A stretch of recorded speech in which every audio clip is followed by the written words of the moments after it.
Assalamualaikum warahmatullahi wabarakatuh. Halo adik-adik, jumpa lagi dengan Rumah Belajar Cemerlang. Nah, saya akan membahas materi penyajian data pada pokok bahasan mengenal data. Nah, sebelum kita memulai, mari kita baca basmalah dulu ya. Bismillahirrahmanirrahim. Nah, sebelum melanjutkan menonton video ini, jangan lupa subscribe, like, komen, dan tekan tombol loncengnya. Simak videonya sampai habis ya. Terima kasih. Nah, sebelum menyajikan data, kalian harus tahu dulu apa itu data. Kata data berasal dari bahasa Inggris bersifat majemuk. Datum adalah keterangan atau informasi yang diperoleh dari suatu objek atau kejadian atau narasumber. Sedangkan data itu adalah kumpulan dari datum. Nah, sekarang kita belajar cara untuk mengumpulkan data. Yang pertama itu dengan wawancara atau interview. Nah, wawancara atau interview itu cara mengumpulkan data dengan mengajukan pertanyaan secara langsung kepada narasumber. Sebagai contohnya seperti ini. Data tentang keadaan dan kondisi satu keluarga yang tinggal di daerah perkotaan yang sangat padat dan satu keluarga yang tinggal di daerah pedesaan. Maka kalian dapat mendatangi kedua keluarga tersebut dan melakukan wawancara langsung kepada anggota keluarga di masing-masing daerah tersebut. Nah, ini wawancara. Jadi kalau wawancara itu kalian harus melakukan wawancara secara langsung. Jadi kalian harus menyiapkan beberapa pertanyaan ya untuk mengumpulkan data. Sekarang yang kedua itu ada kuesioner atau angket. Nah, biasanya ini berupa kertas, nanti ada pertanyaan-pertanyaan, terus narasumbernya tinggal menjawab aja. Nah, kuesioner atau angket ini cara mengumpulkan data dengan mengirim daftar pertanyaan kepada narasumber. Sebagai contohnya seperti ini.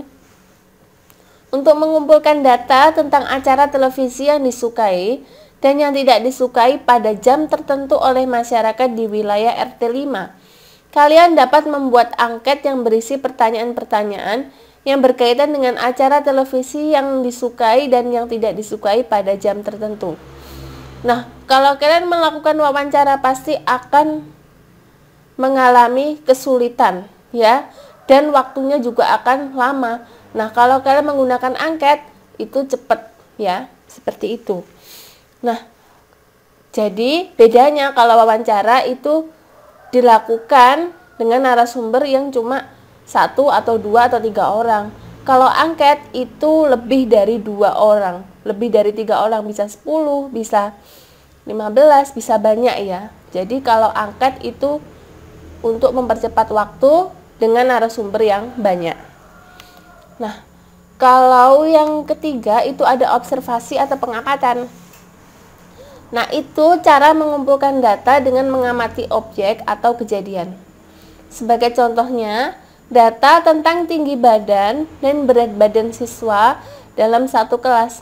Nah, kalian dapat melakukan pengamatan dari kegiatan pengukuran tinggi dan berat badan masing-masing siswa dalam satu kelas. Nah, seperti itu ya. Kalau observasi itu melakukan pengamatan, melakukan penelitian, seperti itu ya. Nah, beda dengan wawancara dan angket tadi. Nah, sekarang bagaimana cara memperoleh data dan penjelasannya? Nah, data itu ada dua, ada data primer dan data sekunder. Nah, ini ada data primer. Kalau data primer itu adalah data yang diperoleh secara langsung dari narasumbernya atau dari sumbernya. Contohnya, data banyak anggota keluarga dengan melakukan wawancara dari sumber data, data mata pelajaran yang disukai dengan memberikan angket kepada siswa, data tinggi badan dengan melakukan pengamatan pengukuran tinggi badan. Nah, jadi kalau data primer itu langsung dari sumbernya ya, tanpa dari pihak kedua, ketiga ya. Itu data primer. Nah, yang kedua data sekunder. Kalau data sekunder itu data yang diperoleh secara tidak langsung atau diperoleh dari pihak lain. Contohnya, Data tentang nilai kurs rupiah diperoleh dari BPS atau Badan Pusat Statistik. Data banyaknya siswa SMP dalam satu kota atau kabupaten diperoleh dari Dinas Pendidikan. Data banyaknya penduduk pada satu desa diperoleh dari informasi di kelurahan setempat. Nah, data sekunder kan dari pihak lain. Nah, pihak lainnya mana? Ini pihak lainnya itu BPS, Badan Pusat Statistik.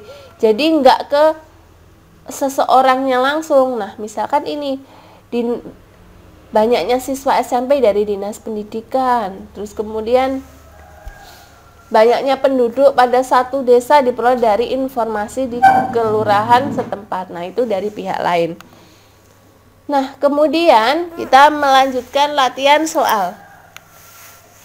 Yang pertama, cara apa yang paling tepat untuk memperoleh data tentang jarak rumah semua siswa ke sekolah? Nah, itu termasuk data primer atau sekunder. Nah, dengan menggunakan angket. Nah, cara yang paling tepat untuk memperoleh data tentang jarak rumah semua siswa ke sekolah, karena semua siswa kan banyak, jadi menggunakan angket. Nah, angketnya mengumpulkan data alamat rumah masing-masing siswa. Nah, itu termasuk data apa sih?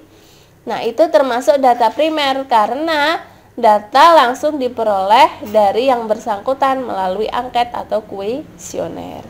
Nah, seperti itu ya. Nah, selanjutnya, alat transportasi apa yang paling banyak digunakan siswa untuk berangkat sekolah? Nah, termasuk data primer atau sekunder. Nah, data bisa diketahui dari beberapa banyak kendaraan yang dipakai oleh siswa ke sekolah. Nah, berarti pengamatan ya. Dan data bisa diperoleh dari mewawancarai atau memberikan angket atau kuesioner semua siswa. Nah, itu karena tadi kan melalui narasumber langsung, berarti itu termasuk data primer. Seperti itu ya. Nah, kita lanjut soal berikutnya. Cara apa yang paling tepat untuk memperoleh data tentang jam berapa siswa berangkat dari rumah? Nah, itu termasuk data apa sih? Nah, data itu bisa diperoleh dengan cara mewawancarai semua siswa atau dengan angket yang sudah disiapkan pertanyaan-pertanyaan yang berkaitan dengan hal tersebut. Nah, ini juga data primer ya, karena langsung melalui sumbernya ya.